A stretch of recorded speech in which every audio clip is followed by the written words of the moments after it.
Mengacu pada beberapa indikator ekonomi yang sebetulnya sudah menunjukkan pemulihan, salah satunya tadi yang saya sebutkan adalah PMI manufaktur yang berada di zona ekspansi. Apakah ini juga Anda melihatnya sejalan juga dengan permintaan global, kemudian ketahanan domestik, Pak Bob? Ya, kita harus lihat dua sisi ya. Peningkatan PMI itu tidak selalu diikuti dengan peningkatan jumlah tenaga kerja, ya.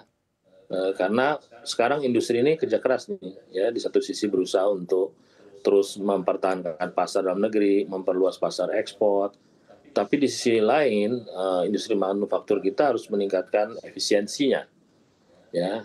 Banyak sekarang industri-industri yang berusaha meningkatkan efisiensi dengan meningkatkan otomatisasi, justru terjadi pengurangan tenaga kerja, ya.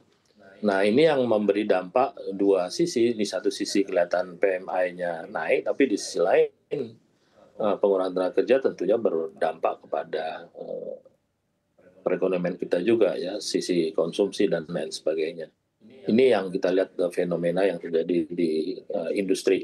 Apalagi sebentar lagi kan kita akan menghadapi kenaikan upah minimum dan lain sebagainya. Jadi banyak industri-industri sekarang yang mengakselerasi peningkatan efisiensi, peningkatan otomatisasi dalam rangka untuk mengurangi tekanan kenaikan biaya produksi, terutama biaya tenaga kerja Oke. yang diperkirakan akan terus meningkat, ya. Oke, artinya ada beberapa sektor yang juga melakukan adaptasi dengan melakukan efisiensi, tapi juga ada sektor yang justru malah tertinggal. Kalau pandangan Anda sektor-sektor apa saja Pak yang sudah melakukan adjustment, tapi satu sisi juga sektor mana saja yang masih cukup tertinggal?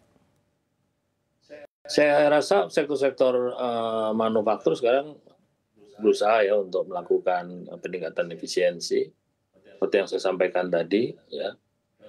Sektor-sektor yang berkaitan dengan ekspor juga berusaha melakukan adjustment. Mungkin dengan adanya kebijakan Trump 2.0 ini akan terjadi perubahan pola permintaan global. Jadi untuk wilayah-wilayah yang selama ini bisa menikmati pasar US, tetapi dengan tarif baru Trump ini kan kemungkinan akan naik, sehingga pasar global itu mencari potensi-potensi supply dari kawasan-kawasan lain, ya, termasuk juga di ASEAN, ya. Jadi kalau dibandingkan dengan katakanlah Brazil, kemudian India, China, ASEAN ini sebenarnya lebih kompetitif ya kalau dilihat dengan tarifnya Trump. Jadi kemungkinan hal-hal tersebut yang bisa menjadi dorongan positif ya bagi industri dan ekonomi kita. Tetapi di lain sisi pasar domestik juga masih lemah ya pertumbuhan permintaannya. Walaupun Pak Menteri Keuangan berusaha ya untuk menginjek likuiditas ke perbankan kita, tetapi laju kredit juga saya lihat masih di bawah 2 digit. Sebenarnya domestic market masih menunggu langkah-langkah konkret yang akan dilakukan oleh otoritas keuangan untuk meningkatkan konsumsi domestik. Jadi industri-industri yang berorientasi pasar domestik masih wait and see, sedangkan yang ekspor, terutama komoditas yang diuntungkan dengan tarif Trump ini bisa menikmati peningkatan laju ekspor. Oke, sebelum saya tanyakan Anda terkait dengan kondisi permintaan domestik terkait dengan potensi ekspor khususnya mungkin ke negara Amerika Serikat ataupun negara-negara potensial lainnya, dengan penerapan tarif Trump, Indonesia kan dikatakan dikenakan tarif yang masih bisa dibilang cukup kompetitif dibandingkan negara-negara peers. Tapi bagaimana dengan daya saing dari kualitas kemudian dari segi posisi Indonesia di mata global, Pak Bob? Ya memang ini PR ya bagi kita ya.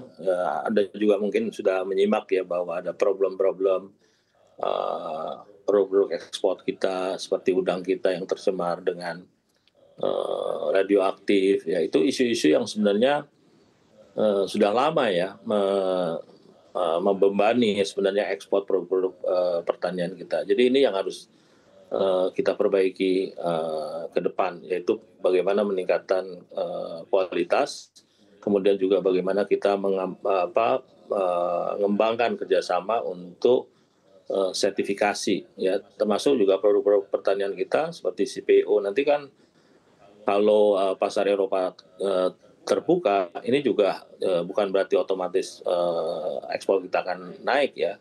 Ini akan sangat ditentukan kemampuan kita untuk memenuhi standar sertifikasi yang ada di Eropa. Ya, sertifikasi ini bukan hanya sertifikasi lingkungan, tapi juga sertifikasi yang menyangkut di luar isu-isu lingkungan, ya, seperti governance, ya.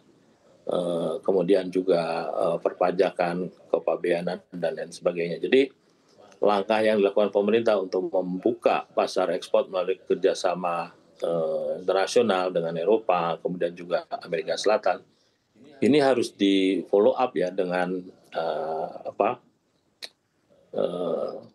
pengembangan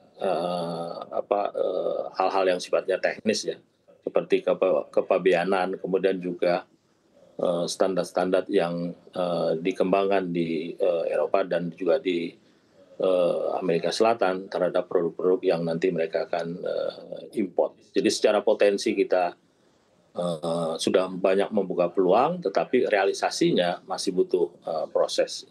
Oke, jadi